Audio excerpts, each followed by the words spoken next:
重拳出击，纽约房东慌了。这些房东的物业恐怕被市政府接管，租客优先买楼权，纽约人狂欢。纽约市长马姆达尼的新住房计划将为部分租房者勾勒出一条清晰的置业之路，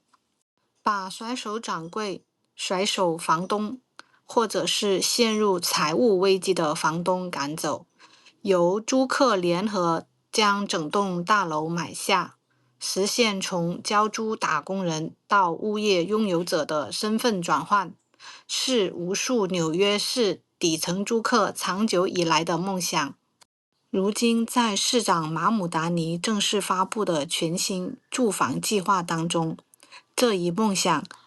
将在官方重金的资助下变成现实。虽然对大部分普通的租客而言，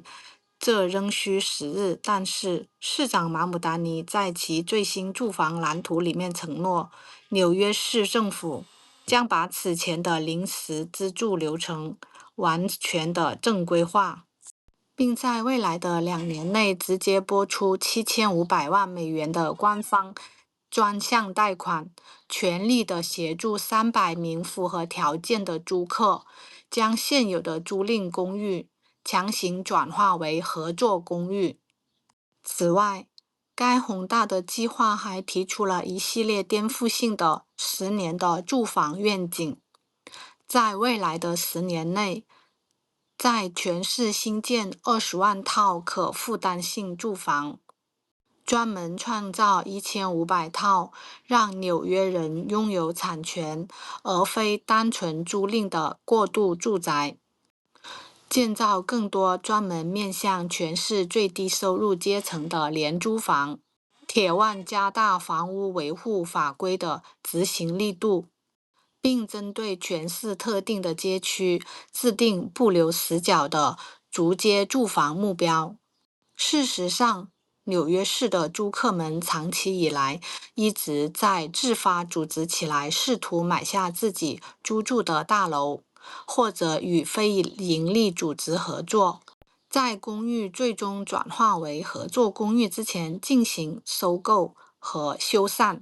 在2年前，布鲁克林的一群租客曾经与东纽约社区的土地信托组织联手，成功地按照转化的计划买下了他们的大楼。去年，纽约市政府更是重拳出击，直接从一名拖欠了近$2800万税款和罚款的二房东手中强行没收了一栋大楼，转交给一家非营利组织，专门协助大楼内的租客开展产权接管计划。目前，曼哈顿东哈林区东103街一排5栋破败大楼的租客们，也在下个月法院举行拍卖之前，疯狂地游说市政府推行类似的强制接管方案。然而，纽约市房屋发展局局长迪纳莱维指出，过去这一过程极其的复杂，因为市政府长期缺乏针对此类租客强买大楼并改建为合作公寓的正式财政审批和翻修资助的程序。此前，房屋发展局只能采取一案一议的临时手段，艰难应对。长期以来，房屋发展局内部一直没有一种专门针对租客接管租赁楼宇，并将其转化为合作公寓的金融杠杆。局长表示，然而现在市政府将正式的提供一条清晰的融资通道，让这一个梦想落地。但是这必须建立在租客高度主实化，并且对未来的共同居住生活做出集体决定的基础之上。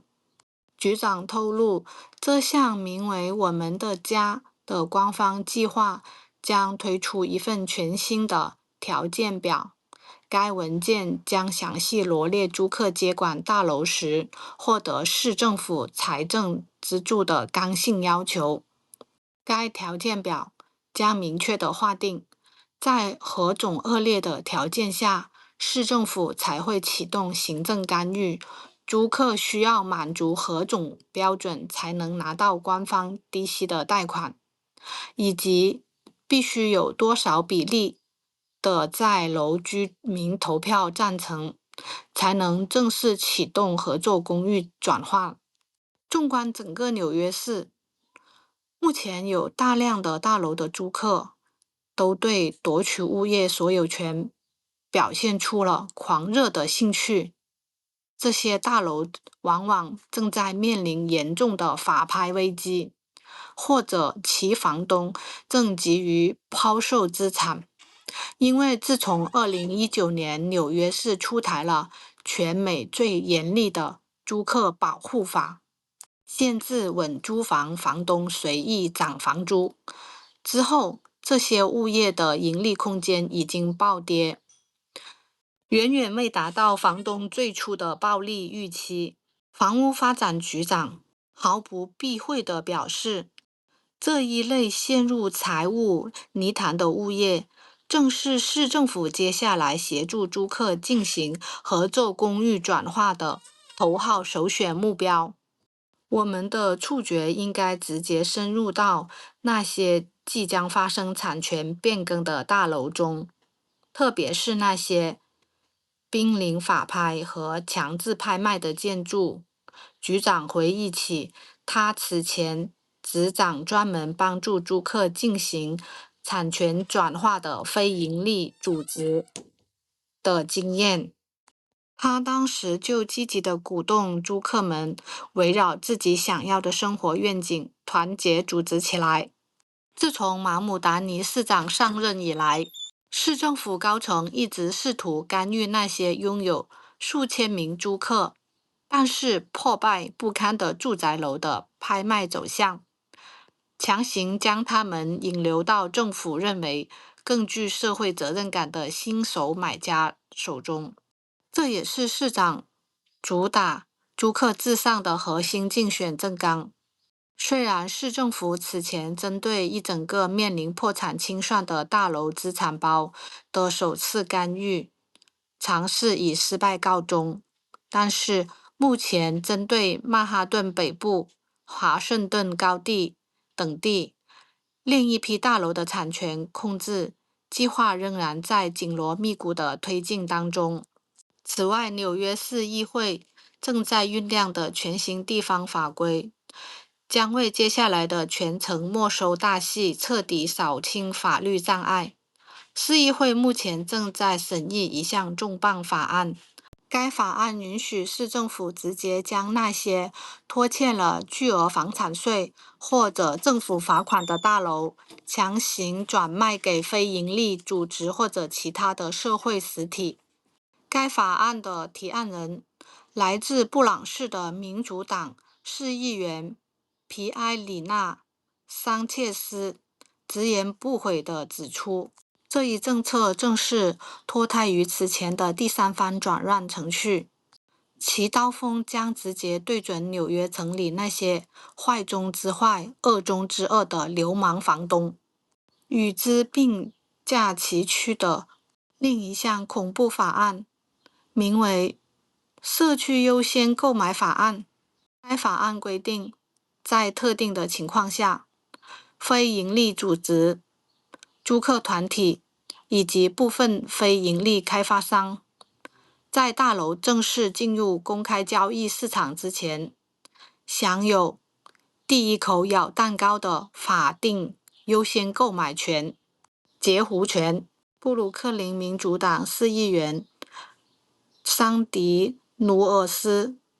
在本月刚刚重新提交了该法案的升级版。议员的新版法案火力更猛，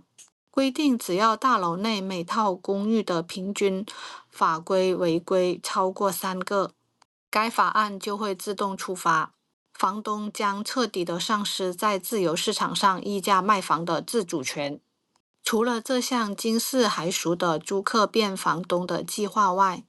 市长的整套住房方案当中还涵盖了其他多项置业的福利，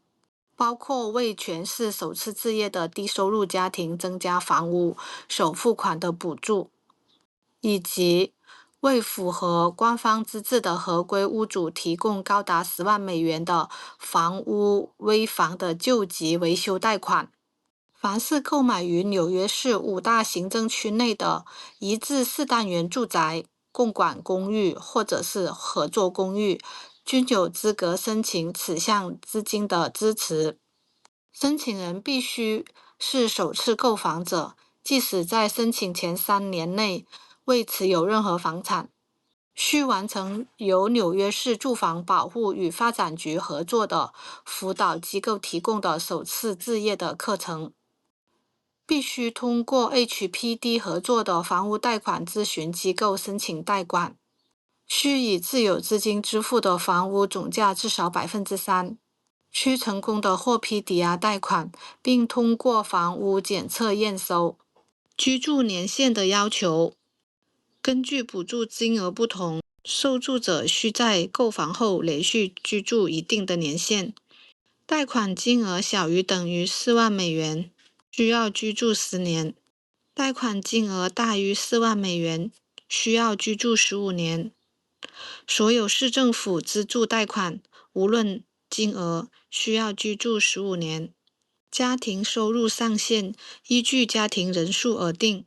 申请人需要向 HPD 提交纳税申报表、工资单、在职证明及信用评分等相关文件。为了应对日益严重的住房危机，市长正式发布名为逐节打造新时代的住房计划。该计划堪称纽约近代史上最具野心的全面性住房改革，预计在未来10年内新建与保留共40万套经济适用房、平价屋，并获得未来5年高达220亿美元的市政府历史性的资金支持。针对租屋市场乱象，市政府彻底改革房屋法规与供暖投诉机制，进行从屋顶到地下室的全面大检查，严厉打击疏于修缮的不良房东。该计划包含了市政府近年来对纽约市公共住房局最大规模的资本投资，预计投入56亿美元改善社区条件与加速长期维修，也将重新定位为公共开发商，透过创新的融资工具，为公屋引入收益。为确保住房正义延伸至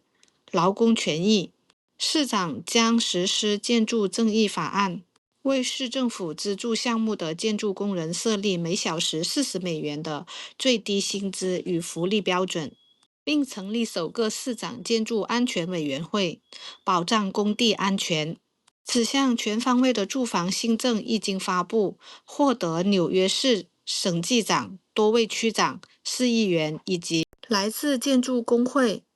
非营利住房组织、环境交通团体等各界领袖的赞誉与支持，公认其为带领纽约走出住房困境的重要里程碑。此计划将从新建、保留、维权3大面向着手，不仅要为未来的居民盖房，更要全力地守护现有租客与公共住房居民的权益。在行政的效率上，市政府将透过土地使用与分区改革，结合许可简化程序，降低建设成本并缩短工期。该计划确立了清晰的产能目标，这是纽约近代史上最具野心住房改革10年，40万套平价屋，以及每小时40美元最低薪资。非常感谢大家收看我的视频，带您看懂纽约地产背后的门道。在全球房地产的宏大叙事中，纽约从来都是最耀眼的标本。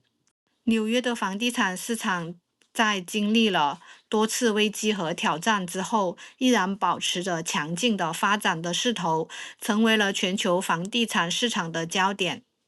纽约作为当代最具代表性的全球城市，百年时间里，房地产市场经历了萧条繁荣的多轮周期变化，长期波动向上。这离不开纽约市产业多次成功的转型带来的经济增长。经济增长带来收入效应，即居民实际购买力的提高，增加了房地产的需求。感谢支持，点赞，欢迎订阅。